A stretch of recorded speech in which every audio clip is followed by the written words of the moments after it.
Hello everyone, today we're going to be working on our gemstone painting. So in order to do this first part, you're going to want some watercolors, some paper that can accept watercolors well, like watercolor paper or heavier tag board paper, a cup with water in it, of course, a pencil, and a white oil pastel. So let's get started. First, we're going to be drawing our gemstone in the center. A gemstone is made up of a lot of different geometric angles and shapes. So it's basically a series of rectangles, triangles, and other kind of random shapes slapped together to create this sort of intricate geometric diamond or gemstone shape. So there isn't really too many right or wrong ways to do this. I'm just going to get started by drawing a nice large rectangle in the middle of my paper. I want this to be large so that I can really have a lot of space to work in for my painting process. I think I'm going to add a I think I'm going to add a triangle shape to the top and another triangle shape at the bottom. I'm also going to just continue to add some triangle shapes in different angles. There's, again, not a right or wrong way to do this step. But I'm just going to keep adding little triangles, little random angles until I get sort of the shapes that I want. And I think I'm doing a nice long sort of gemstone shape. If I wanted to, instead of this long one, wanted to do one with more of these little shapes inside, that would be totally acceptable. If you wanted to put more at the bottom too, jutting out of it, that's also awesome. If you want to look up any pictures of gemstones and draw from there, that would work really well too. But let's just stick with the gemstone that I have right here. I've actually decided I want this centerpiece to be a little bit more intricate, so I'm putting another rectangle in here, and I'm going to add these little angles all around, and that's just going to give it a little extra design to it. All right. So now we're ready to add some paint. Before we do that though, we have to prep these lines by using our white oil pastel. So before we use the white oil pastel, we're actually going to take our eraser, and this may sound crazy, but we're actually going to erase our drawing. But we want to erase it lightly so that you can still see the lines, but they're not very dark anymore.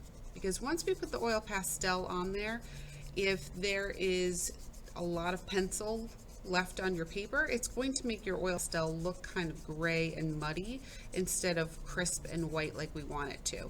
So I'm very lightly erasing. I'm going to zoom in a minute so you can see the lines are still visible to me, but they just are not nearly as dark as they were. So I'm very gently and lightly erasing the entire thing.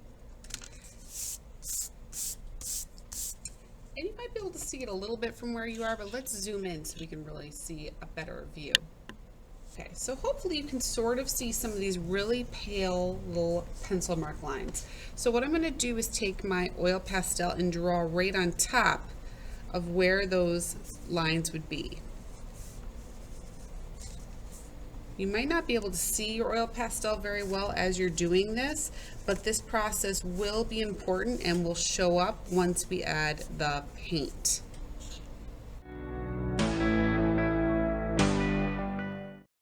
Okay, I'm done outlining with my oil pastel. Now I'm going to get watercolors out, and I'm going to get my water and my brush. Now I first want to decide what kind of color scheme I want to go with.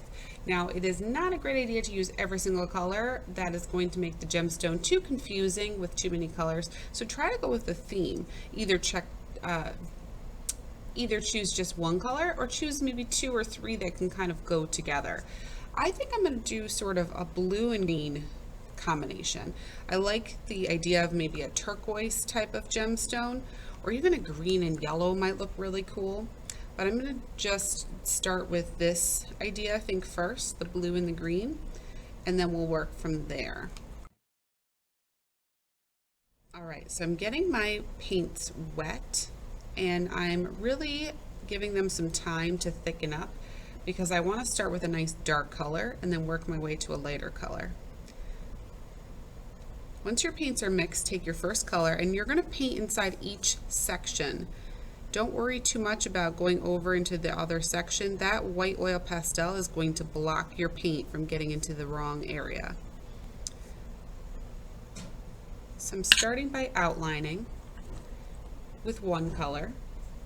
Then I'm going to take my second color and I'm going to put it down next to it.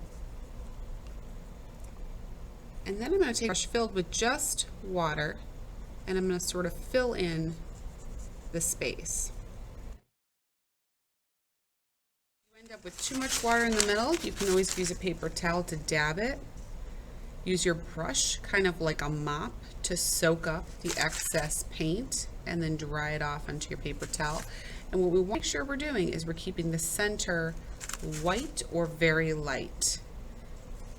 The purpose of doing that is it's going to create a really beautiful halo shine effect to our gemstone when we're done.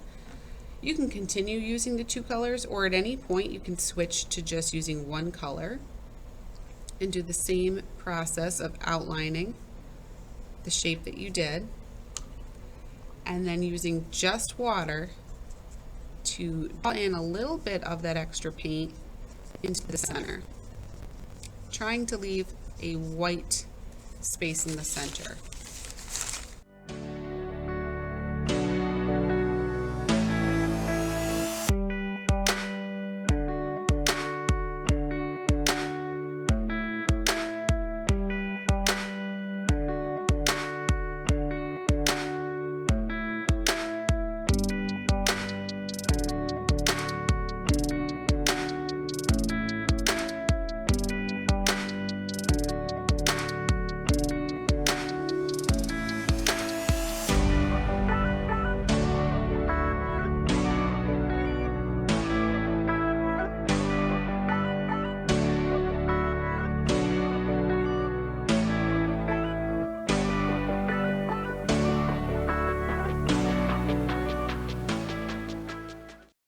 You can see I'm mostly done painting. The reason why we left these part white is because it creates some cool shine and really makes it feel more gem-like.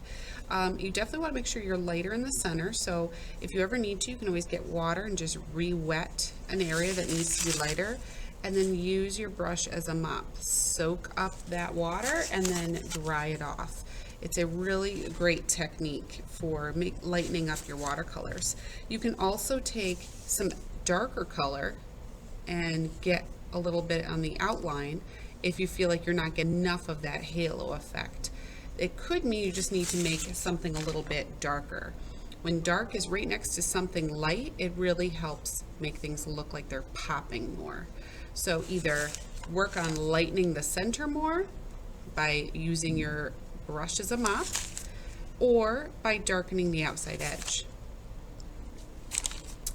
Okay, so our gemstone is now finished being painted. I made sure that I made the centers light by using my mop technique with my brush, and I also sometimes darkened the outside edge a little bit more.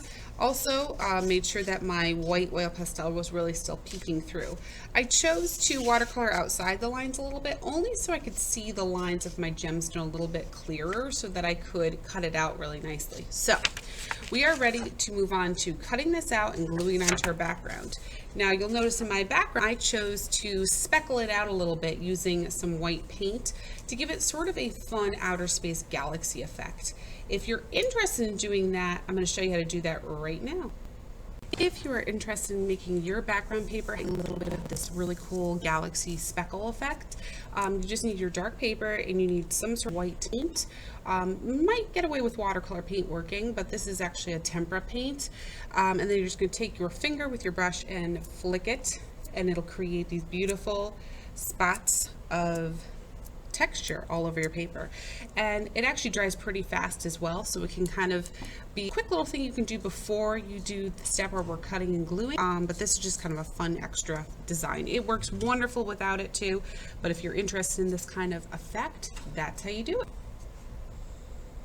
So whether you choose to do the galaxy background or just a plain black background, which also will look really great, we are now ready for our cutting and gluing. So we're going to need scissors, a glue stick. You're also going to need some scrap paper and an oil pastel. So let me show you what we're doing with all of this stuff. Let's cut this out first and I'll show you the next step.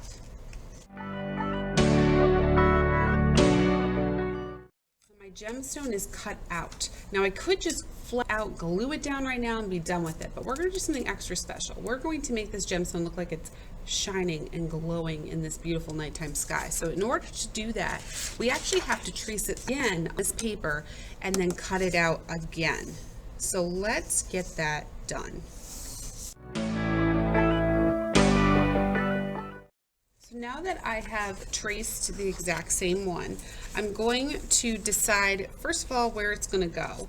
But then I've got to take my oil pastel and I'm actually going to color the edge with a nice thick piece of color.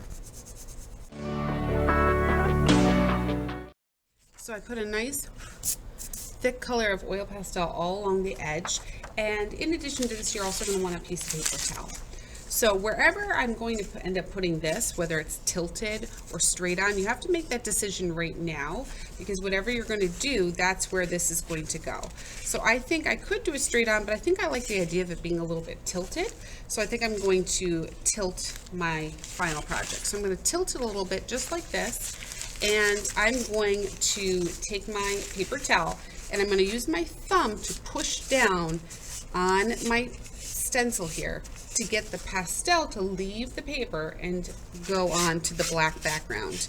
This part takes a lot of muscle, actually, muscle than you might realize, and you do have to hold this paper down pretty steady. So I'm holding quite hard with one hand, pulling with my other hand so that I can get that oil pastel off of this paper and onto this paper.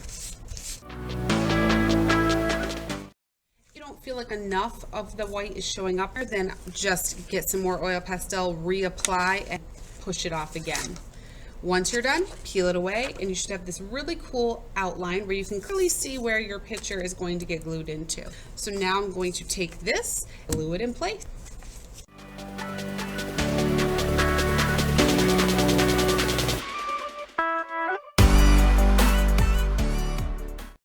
Our awesome glowing gemstone looks like it's floating in outer space, just glowing everywhere. So I hope you guys had a lot of fun making this with me. I can't wait to see some of the designs you come up with, some of the color choices, and feel free to do a bunch more if you get done with one, because this is quite addictive. Hope you guys have fun.